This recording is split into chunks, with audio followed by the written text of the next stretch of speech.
Pamela, what time do you plan to arrive home? It's already 6:30 p.m., you know? You should have been here hours ago. I'm really sorry. My meeting took much longer than I anticipated. I'm just about to board the train that will take me home. Please don't be angry with me. Ugh, you've been coming home later and later these days. My poor boy James has been sitting here with a rumbling stomach, waiting for you to cook him a decent meal. Do you want to make my son starve to death? I'm sure that you have the ability to slip out of those boring meetings at work. Please show some consideration, young lady. Your husband's dinner is much more important than your meetings anyway. No, this was a crucial meeting about one of our collaboration products with another company.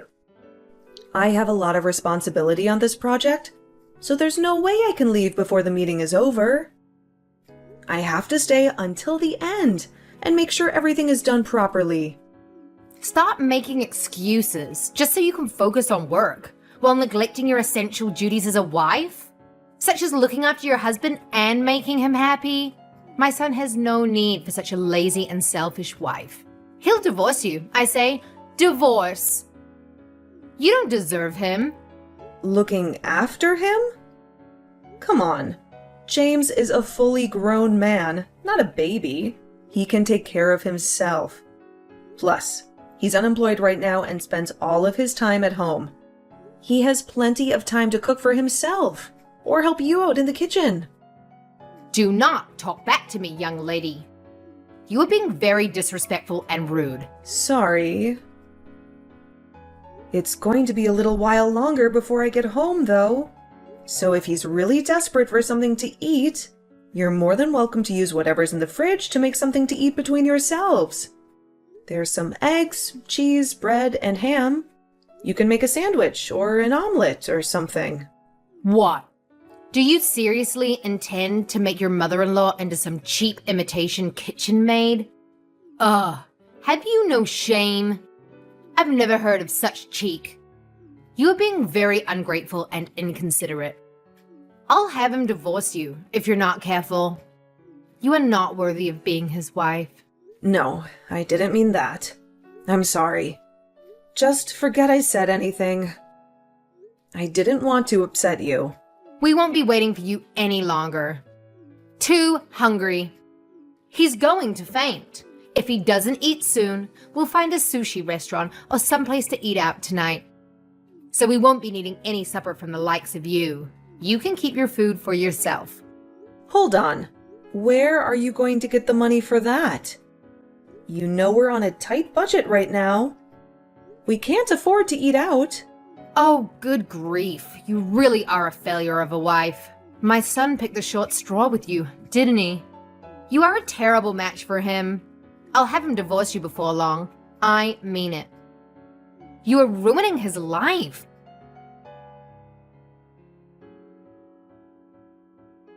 James, are you still awake? Can you spare a minute to talk to me? What do you want? I was just about to drift off to sleep. Besides, if you have something to say, why don't you just come and talk to me face to face? Why do you need to send messages when we're living under the same roof? But if I come to speak to you, your mom will probably overhear our conversation. Anyway, it's about your mother. Is there no way we can live separately from her? This arrangement with the three of us sharing the same house. It's just not working out. What? For heaven's sakes. You're not going on about my mom again, are you? Haven't you had enough of nagging me about her? To tell you the truth, James, I'm extremely stressed out. I agreed to have her live with us because I felt sorry for her being lonely after your dad passed away. But she's causing me so much stress. It's unbelievable. Does she think I'm some kind of servant? She forces me to do all the housework, even though I'm working long hours at my job. Not only that, but she barely ever lifts a finger to help me out. If there's ever anything she doesn't like, even if it's a minor thing, she immediately brings up divorce and threatens to make you end the marriage with me. What's more, Despite the fact that she makes absolutely no money and contributes nothing to the household finances, she goes out to restaurants on extravagant spending sprees, always bringing home bag loads of useless junk. There's no other way to put it, James. I've reached my breaking point, and I can't take it anymore. What do you want me to do? You can complain about her as much as you want, but she doesn't have anywhere else to go. She sold the family home when my dad died. We're the ones who took her in. I can't just kick her out now, can I? The only money she has to her name is her pension. So when she says she can't afford to contribute, she's telling the truth. Plus, without my dad, she's very lonely. Surely it won't hurt to indulge her selfishness just a little bit, every once in a while. This goes beyond the level of mere selfishness. She sneers and barks orders at me, tells me I'm not fit to eat in the same room as her, forces me to eat nothing but leftovers. She insists that you, being the husband, must always be the first to use the bathtub, with her, being the all-important mother-in-law, using it second. Then, when my turn finally does come around, there are even some times when she lets the water out before I can get in. For some strange reason, she constantly gives me midnight sermons on how a wife should act. So I can't even sleep half the time because of her non-stop preaching. Since she moved in with us a year ago, I lost 10 kilograms from not eating properly due to all the stress. This is malicious bullying, plain and simple. It's a miracle I managed to tolerate her this long. And the only reason I did is because she's your mom. But I'm sick of being treated like I'm less than human. I've reached my limit. Please, James, have her move somewhere else. Maybe an apartment, or a shared house or something. I don't know, just anywhere but here. If that's impossible, at the very least, could you please tell her to stop treating me this way? If you don't do something, I'm going to snap. Fine. Sheesh, woman, I get it. I'll mention it to her at some point, if I remember. Anyway, more importantly, I need $500. What? $500? What? What are you going to use it for? Travel expenses. I'm looking for work right now, so I need money for bus fares and trains and stuff. What? But I gave you money for travel expenses not that long ago. You get $300 a month for that already. That's peanuts. I already used it all. Get real, woman. $300 just doesn't cut it. Give me $500. Wait, you're not. No way. Are you visiting casinos again? What? Come on. It's not like it's a big deal. I don't go very often, and I hardly spend anything when I do. It's a way for me to relax after the hours I spent job hunting. You haven't forgotten that you lost your last job because you got caught sneaking out of the office and visiting casinos when you were supposed to be working. Have you? You got down on your knees and swore to me that you'd never visit a casino again. James, you swore. You looked me in the eye and promised me that. In spite of that, you're at it again? And this time you're blowing the money that I give you for travel expenses on the slots. If that's where it's going, you'll never get another cent out of me. You can forget about it. Oh, give it a rest, woman. You're like a broken record. Nag, nag, nag.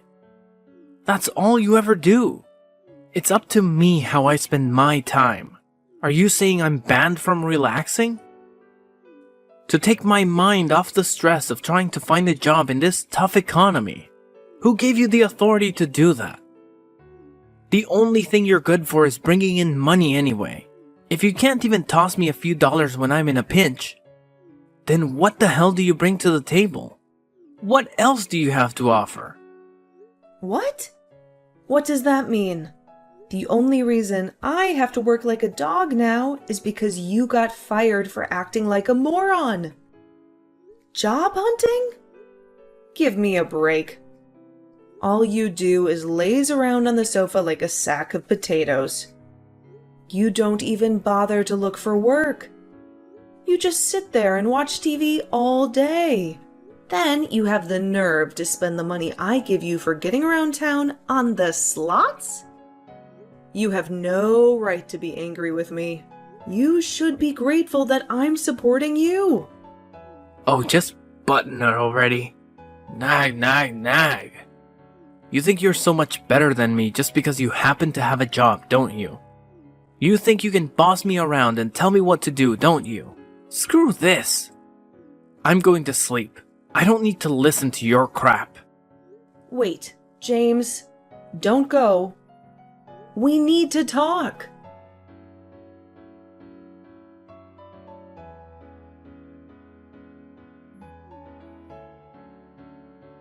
Excuse me, Pamela.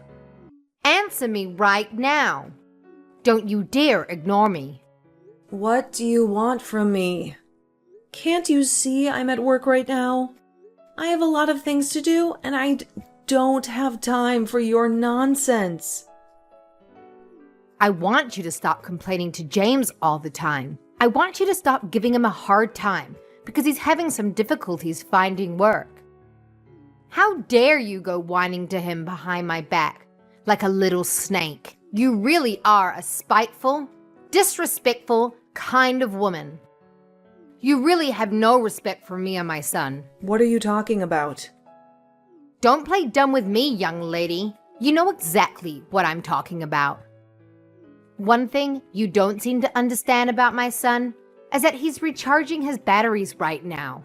He's deeply depressed because things didn't work out at his last company. He was unfairly treated and he deserves better. Any normal wife would be trying to make her husband feel better right now.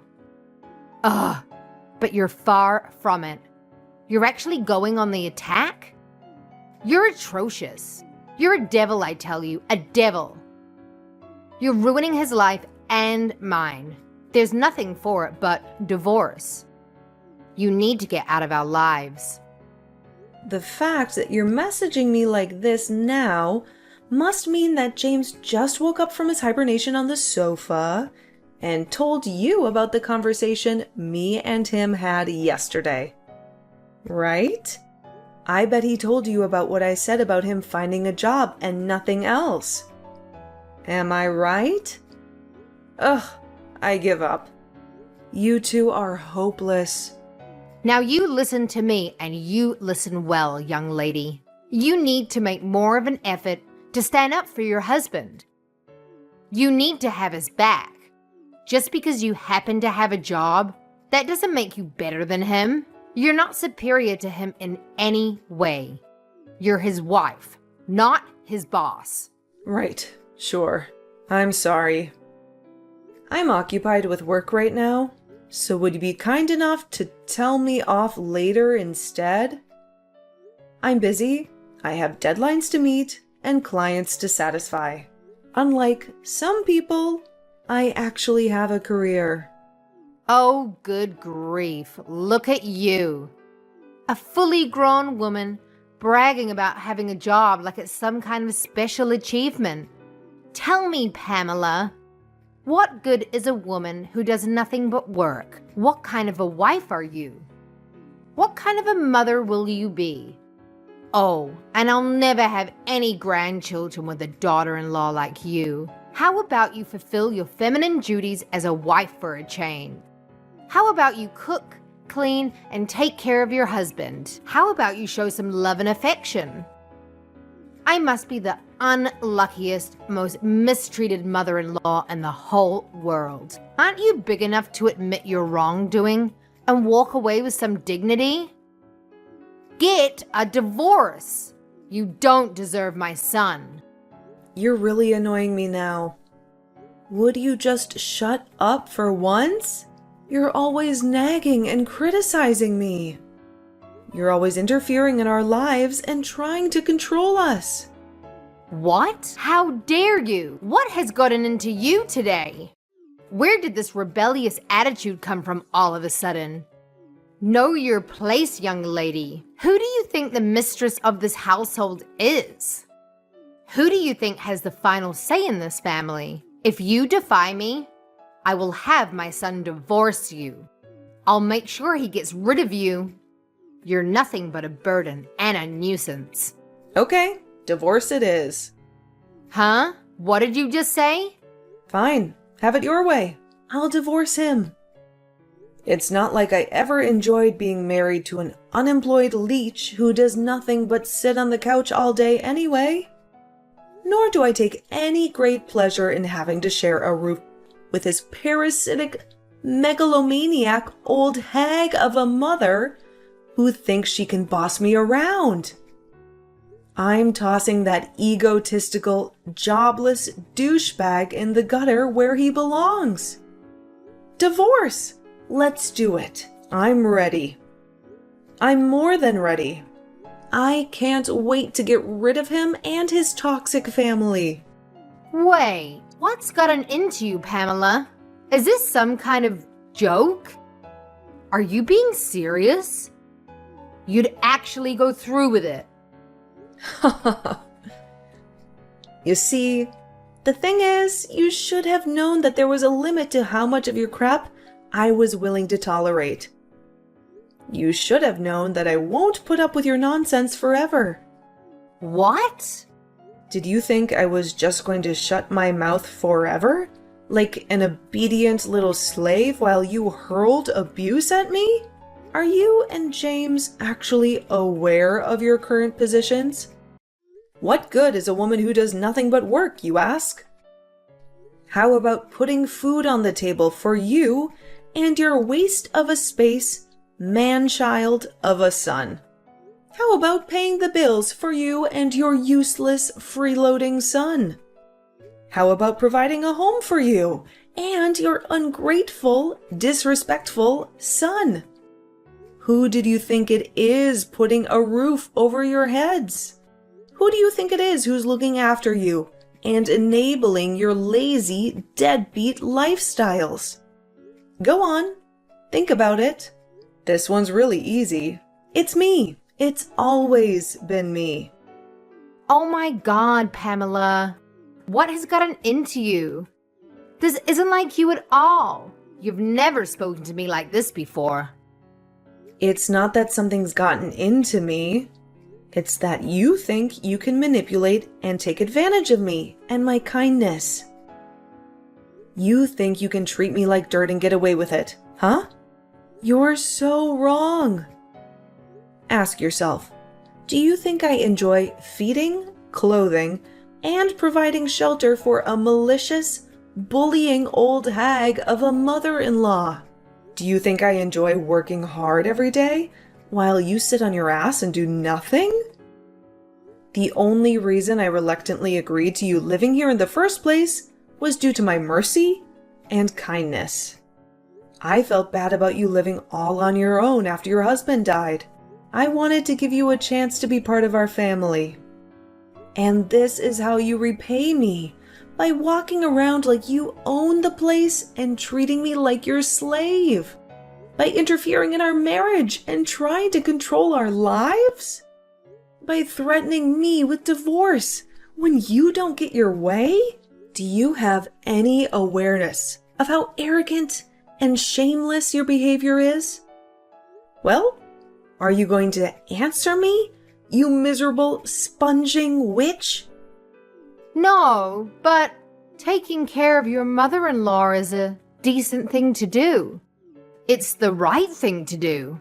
It's the duty of a good wife and a good daughter-in-law. It's the way things have always been and the way things should be. What? I'm not sure what common decency or tradition you're talking about. They certainly don't apply to sponging vagrants like you.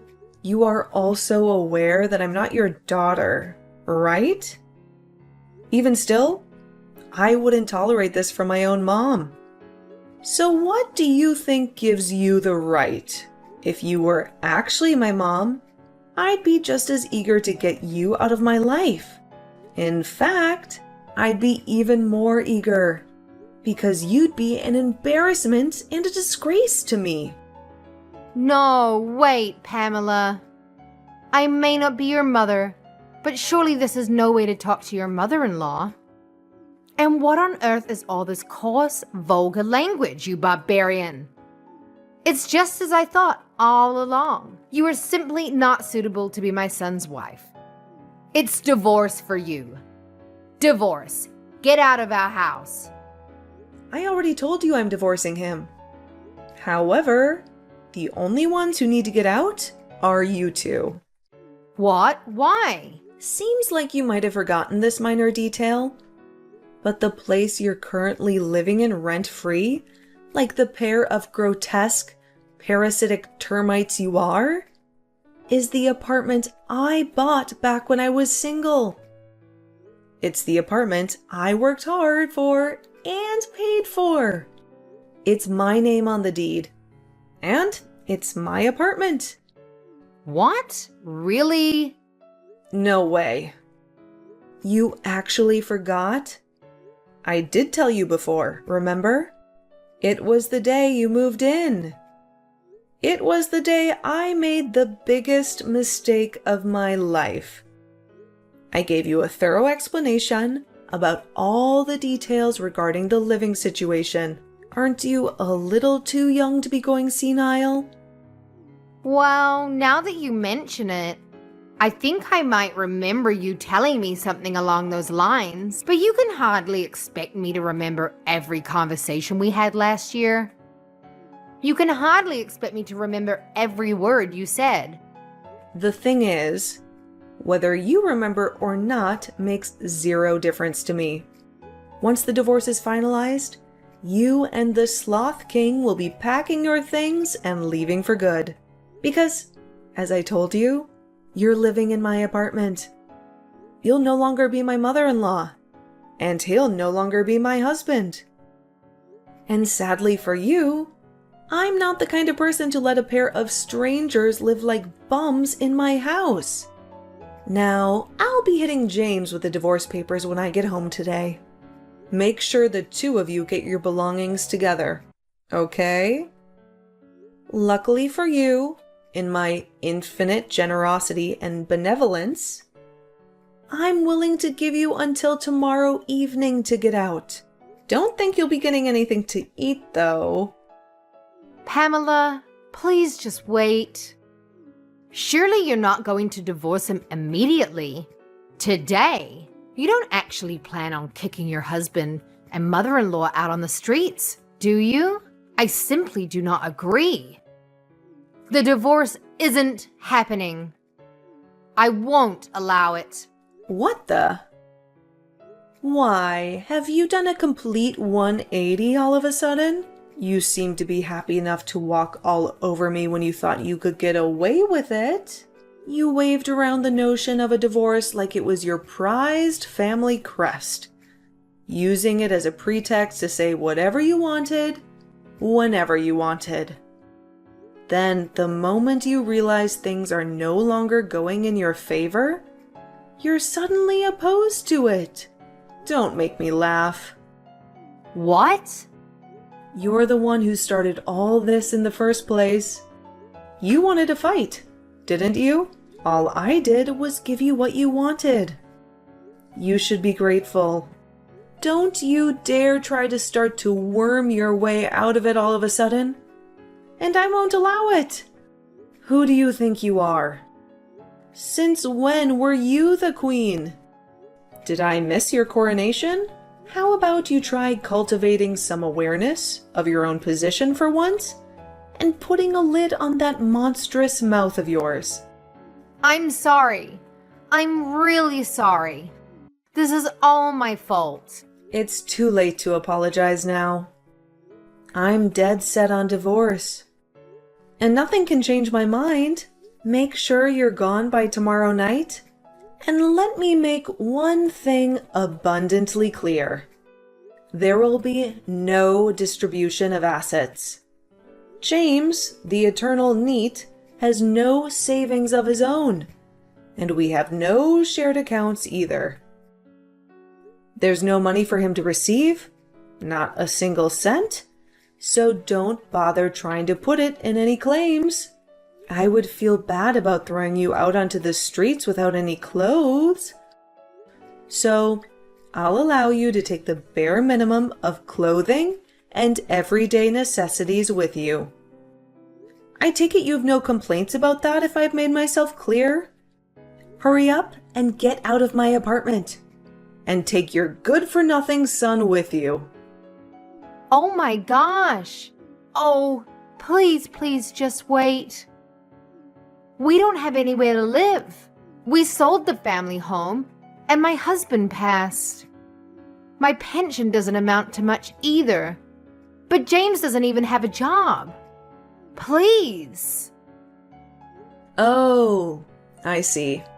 Just so I understand, you'll be in dire straits because your son's a NEET, and you have no place to stay and no money. Is that right? Okay, so what? Huh? That's not my problem. The fact that your son's a NEET, or that you have nowhere to stay, or that you have no money, none of these things are my fault. If you're struggling for money, you could always have James earn you both a living on the slots. And why can't you find a job if you got the energy to bully your daughter-in-law 24/7? Then holding down a job shouldn't be a problem.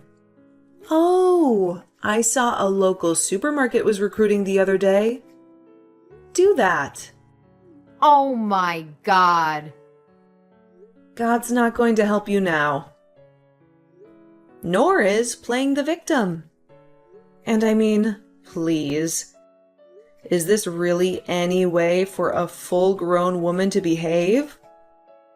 If you don't have any money, then you work. Surely you at least understand that you're not a child. Why? Why are you doing this? I think you know full well. Why? Because you defied the mistress of the household.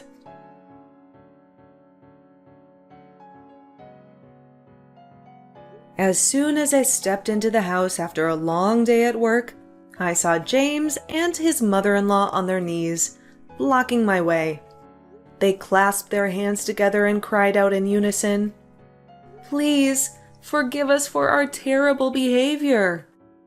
But I pushed them aside and said, "If you have enough energy to kneel and beg, you have enough energy to pack your bags." For the first time in ages, I cooked a meal just for myself and enjoyed a relaxing bath without any interruptions. Then I went to my bedroom, locked the door, plugged my ears, and slept like a log. The next morning, the two of them were frantically trying to win me over by running around the house, preparing breakfast and tidying up. Then they knelt down again and pleaded with me, "Please reconsider the divorce. I promise I'll never gamble again." My answer was to give them the divorce papers and some bags stuffed with their belongings, and to warn them that I would sue them if they didn't sign the papers and leave by the end of the day. James freaked out, signed the papers with a trembling hand, and left, dragging his mother-in-law with him. And just like that, I got rid of the pest that had been infesting my house for so long. I was so overjoyed to be free from my in-law nightmare that I popped a bottle of champagne and celebrated in style. The two of them moved into a run-down old apartment, which they barely managed to afford by using up what was left of James' mom's pension and welfare money. Apparently, James finally got serious about finding a job, and his mom got a low-paying job at a grocery store. But James's efforts were futile, and his mom kept nagging him. How can you make your poor old mother work like this? They had loud arguments every day, and the neighbors got fed up and complained to the landlord. As it stands, it looks like they're about to be evicted again. Aren't they just a pair of idiots?